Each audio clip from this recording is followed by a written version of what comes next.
Avoidants so often come back, particularly to anxious partners. It happens in a cycle over and over and over again, and it's incredibly hard to break this cycle because underneath this pattern is deep emotional wounds that we're going to talk about in this video. Essentially, the anxious and the avoidant find it very, very difficult to break that cycle.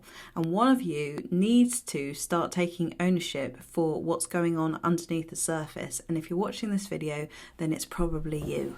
And if you're watching this video, then maybe you're in a place in your life where you really want to dive into this pattern. You want to break the cycle, you want to create healthy relationships, and you want to get unstuck.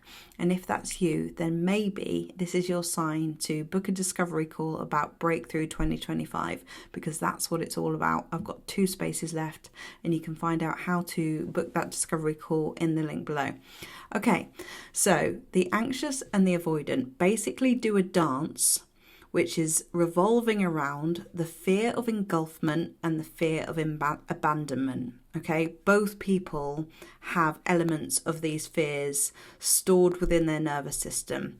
The avoidant particularly has this fear of engulfment in the relationship, which makes it very unfulfilling and unrewarding for the anxious one while they're in the relationship. So in the relationship, the avoidant is likely to show up as a bit more distant, a bit colder, where the anxious one really wants that closeness and the connection. And it can be really, really painful for the anxious one who's really got these needs and feelings that they want to be seen, they want to be heard, they want to have those conversations, they want to repair conflict, they want to grow. And they have found safety historically in conversation, in repair, and in feeling seen by other people. But the avoidant does the complete opposite. And so eventually the anxious one goes, oh my God, I've had enough. I can't stand this. And it takes a lot. It really takes a lot for the anxious one to get to that place where they're like, I'm going to have to go because I'm feeling so unseen, so unprioritized. None of my needs are getting met, and even though I really want to stay and I want to love this person, I'm going to have to choose myself. And they finally break free and they get to that point where they say, I'm off, bye, which takes, as I say, a lot to get there. They don't really want to do it, but they know they've got to.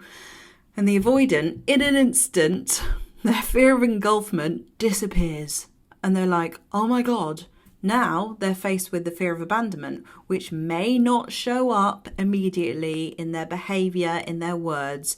They tend to kind of shut down, accept it and go, okay, bye, I'll let you do you then. Because they also have a fear of rejection. So they're not likely to go and beg and grovel and plead.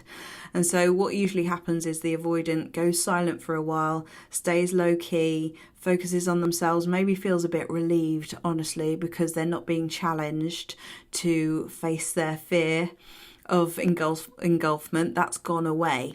And so they feel that relief. But as time goes on and they start to realise, particularly in no contact, that the other person maybe isn't chasing them anymore, isn't seeing them, might actually go away, they might actually lose them, then that fear of abandonment comes up for them. Yeah.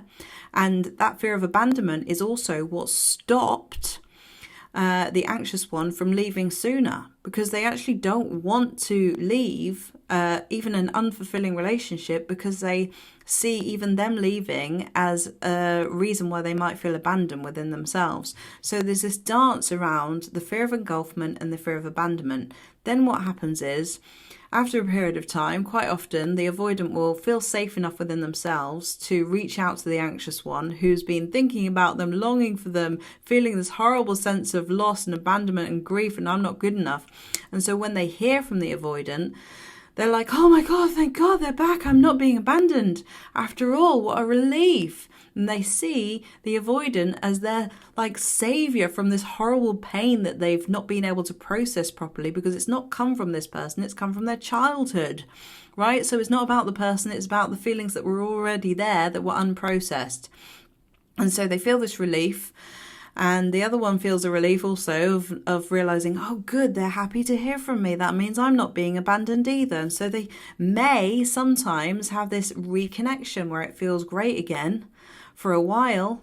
until that fear of engulfment with the avoidance starts poking its head up.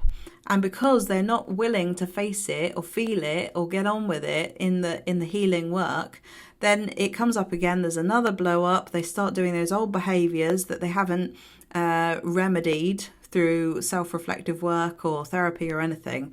And the same old feelings of I'm not seen, I'm not wanted, I'm not prioritized start coming up for the anxious one, who also hasn't maybe yet seen that part of their work is in understanding that these feelings are not just about this person, but about their past and the things they need to resolve within themselves. And both people unconsciously do this dance, trying to avoid the fear of abandonment and engulfment. And until both people go, oh my God, it's not you, it's me, right? Both people, yeah? Because the fact is that in a healthy relationship, both people will be able to say, look, I've got baggage, I've got stuff, I've got a fear of engulfment, I've got a fear of abandonment. I'm going to need to be able to start to recalibrate my nervous system with you, which may take some conversation, some open conversation, some time, so that I can start to feel safer with you in loving in a new way, which we're going to have to create together, because historically the way that I've been in a relationship has simply not worked. Right, if you both have that level of awareness, then you can have an amazing sense of union, which I've seen happen before in so many other relationships and stories of people who've done this. Yeah, and I've worked with people who've felt this transformation within a relationship, but only happens when both people are willing to take full responsibility for the way that they show up, not just blaming the other one, but actually being able to see how they might be impacting how you might be impacting the avoidant, how the avoidant's impacting you, and both, right?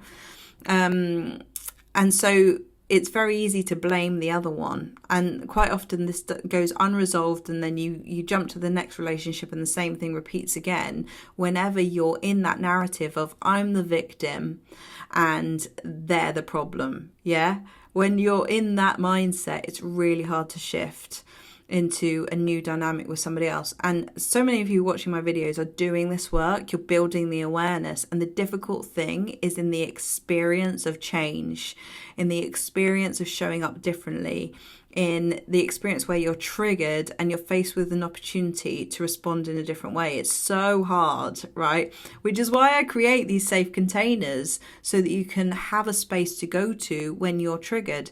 So this is what I'm doing in Breakthrough 2025. If you want to get unstuck, it's a great place to be able to explore these triggers that are coming up within you, change the narrative, rewire your nervous system, and create a whole new way of being and showing up in a relationship. And the same with avoidance as well. You know, there's opportunity for both. Both people are avoidant in some way. It just is expressed differently, you know. So if you would like any more information about what I do, how you can take one of those last spaces on Breakthrough 2025, you can find out all the information in the link below. Thanks for watching, everybody. I really appreciate your support, and I will see you. Gosh, where are my words? I'll see you in the next video.